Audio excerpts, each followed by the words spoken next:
সকাল হতে হতেই কিন্তু কাজবাজ শুরু করে দিয়েছি। হ্যালো বন্ধুরা, সুপ্রভাত সবাইকে। আলিপুরদুয়ারের ছোট্ট একটি গ্রাম থেকে আমি বিশাখা, আমার আরও একটি নতুন ব্লগে তোমাদের সবাইকে স্বাগত। তো দেখো, সকাল সকাল কিন্তু এক গাদা বাসন মাজতে লেগে গেছি। আমার কিন্তু আত্মীয় আসুক বা না আসুক, এই অনুষ্ঠান বাড়ির মতন এক গাদা বাসন কিন্তু ডেলিই মাজতে হয়। তুমি বিয়ে করো বা না করো, অবিবাহিত হও বা বিবাহিত, যাই হও না কেন, তোমাকে কিন্তু বাসন মাজাটাই শিখে রাখতেই হবে। বাসন মাজাটা কিন্তু মোস্ট ইম্পর্টেন্ট। প্রথমে কিন্তু ওই বারান্দা দিয়ে গিয়ে জানালা দিয়ে মোটরের সুইচটা দিয়ে এসেছি। আমাদের মোটরের সুইচটা দিতে কিন্তু উপরে উঠতে লাগে, অনেকের বাইরে সুইচ থাকে। তো মোটরের সুইচটা দিয়ে এসে এগুলো মাজছি, আর মাজা শেষ হয়ে এগুলো একটা একটা করে ধুয়ে নেব। আর উনানে রান্না করলে কিন্তু হাঁড়ি কড়াই কিন্তু ভীষণ কালো হয়, ডেলি মাজলেও কিন্তু কালো হয়। আর যারা গ্যাসে রান্না করে তাদের কিন্তু অতটা কালো হয় না। গ্রামের মেয়ে বউদের কিন্তু সকাল সকাল অনেক বড় এক্সারসাইজ হয়ে যায়। যেমন কীরকম এক্সারসাইজ, বাসন ধুচ্ছি একটা এক্সারসাইজ হয়ে যাচ্ছে। আবার যদি হেইয়া বড় এক গাদা বড় উঠান থাকে, তাহলে কিন্তু উঠান ঝাড়ু দিতে দিতে সকাল সকালে একটা এক্সারসাইজ হয়ে যায়। সবচেয়ে বড় কথা হলো, কাজের কিন্তু কোনো শেষ নাই। কাজ তুমি যতই করবে, কাজ কিন্তু বেরিয়ে যাবে।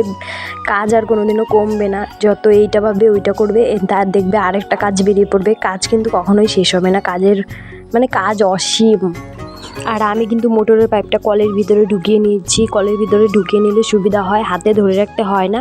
কলের ভিতরে ঢুকিয়ে দিলে কলের মতন জল পড়ে কলের মুখ দিয়ে। আর এদিকে আমি ধুয়ে ফেলি। আর দেখো, এদিকে কলের ভিতরে ঢুকিয়ে ফেলেছি। আর এখন মাজা সব বাসন শেষ, এখন সব বাসনগুলো ধুয়ে নেব। আর ডেলি কিন্তু হাঁড়ি কড়াইয়ের কালি মাজি না, কারণ ডেলি মাজা সম্ভব না। চুলায় রান্না করা, একে তো চুলায় রান্না করি, তার উপর ডেলি মাজলে হাত টাত খারাপ হয়ে যায়। চুলায় রান্না করলে কালি মাজলে আমার এমনিতেই হাতের অবস্থা খারাপ হয়ে গেছে অনেক। আর এইদিকে দেখো, কাপড় ভিজিয়ে নিচ্ছি। এগুলো আমার বড়মশাইয়ের গেঞ্জি, আগের দিন কাজে গেছিলো পরে ওগুলো। আর এইদিকে সব কিছু ধোয়া টোয়া শেষ, কাপড়ও গেঞ্জিও ভিজিয়ে নিয়েছি। আর আমাদের বারান্দায় কিন্তু অনেক লোকই আড্ডা দেয়। তো সকাল সকাল চা বানিয়ে সবাইকে দিয়ে দিলাম। তো এদিকে দেখো, চা একবার ছেঁকে নিয়েছি, আর একবার ছাঁকছি, কারণ এই ছাঁকনিটা দিয়ে দুধ চা কিন্তু পড়তে চায় না। তোমরা তো দেখতেই পাচ্ছ এক এক রকম এক একটা কাপ, কারণ যেই দুটো গোল গোল ওইগুলোর কাপ আরও আছে, ওগুলো রেখে দিয়েছি তুলে। আর যেগুলো বাকি একটা ওগুলোর আরও যে জোড়া ছিল, ওগুলো কিন্তু ভেঙে গেছে সবগুলো। এগুলোও তার জন্য ইউজ করা হয়। আর চা বানাতে গিয়ে কিন্তু চা কিন্তু একদম ছানা কেটে গেছিলো, তবুও চা কিছুটা বেরোলো। এদিকে এই দেখো, ছানা হয়ে গেছে। এমনি যখন জাল দিয়েছিলাম তখন কিন্তু ছানা হয়নি, তখন দুধই ছিল। চিনি দেওয়ার পরে মনে হয় ছানা কেটে গেছে। আর আমি কিন্তু এমনিতে চা খাই না, সেদিনকে ভাবলাম এক কাপ চা খাই।